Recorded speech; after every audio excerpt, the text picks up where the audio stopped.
They had a licensed general contractor on site who said if this process were allowed by the local code official, it was okay. I heard a number of times from the people on site that my presence there wasn't warranted and that I didn't have any say in the matter. How do you keep up with emerging trends? Construction industry changes a lot, materials changes a lot. Is this your hobby to study and learn all the trends, or is it must read? You have manual that you guys have to study, just like we have continuous education. What education you take? We take an approach of an education, again, education-based approach.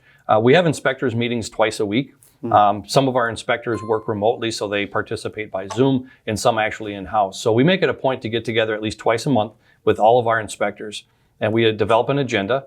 And through a cloud storage, Google Drive, we have an agenda that during the course of those 2 weeks, every inspector can add questions, photographs. This is what I ran into. How would you handle this situation? That's one big piece of the way we stay connected, is those shared experiences. The other thing that we do, most importantly, is continuing education. I was approved by the state maybe 10, 12 years ago as an educator, as a provider for continuing education. So this is a great example, is during the winter like this, we have 2 or 3 inspectors right now that are working on building blocks. One of the things that we've realized is really important is the water-resistant barrier behind veneer stone. There's a disconnect, if you will, between what the code states, the manufacturer of the veneer stone, the manufacturer of the D paper, the water-resistant barrier. It's a big problem in Minnesota. It is, absolutely. And a lot of people call it lumpy stucco. And I like that term because it's accurate. And it also takes one back to the difficulties that we've had in the past over water intrusion. So we have a case studies from 20 years ago of failures. Absolutely. And the way we see building failures coming up, that's going to be repeating itself continually. So using that as an example, a building block. So we have, again, inspectors working on code criteria and research. So we use Google Slides, just like a PowerPoint presentation. And during the winter months like this, when the work is not as heavy as it is in the spring, we have inspectors doing research, product research, code research. We love to take photos. We love to get photos from the industry, from contractors as well, as far as the difficulties that are encountered with flashing in particular. So that's the way we stay on top of our game, is to develop educational material. There's no better way to get good at a subject than have to teach somebody. Who has the final word though? So you have building code, you have different practices, you have manufacturers.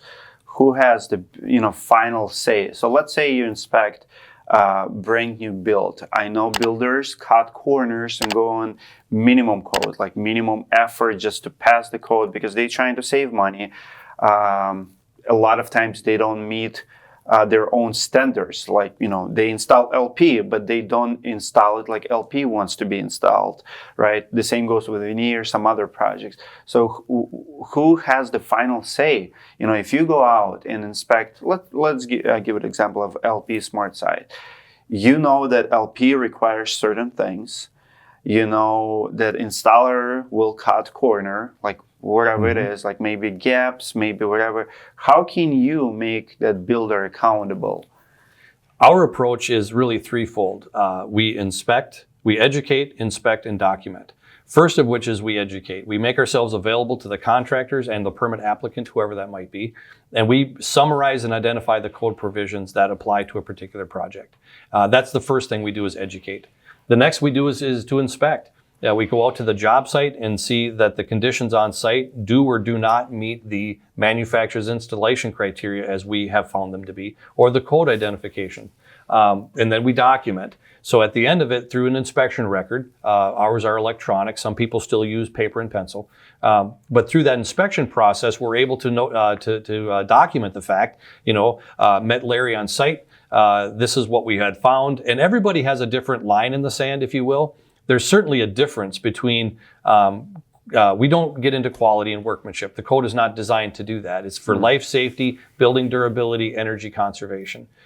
So again, that line in the sand, if there is a gas line air test that has failed, do not pass go. We cannot proceed with the project until this is identified.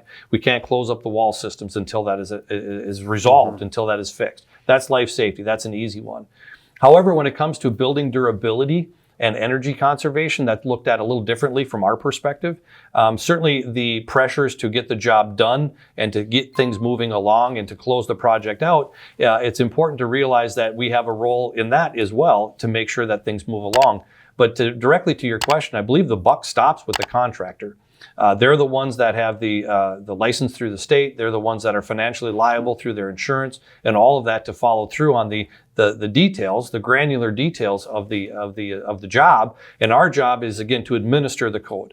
Our job is to be another set of eyes and to help assist through that process.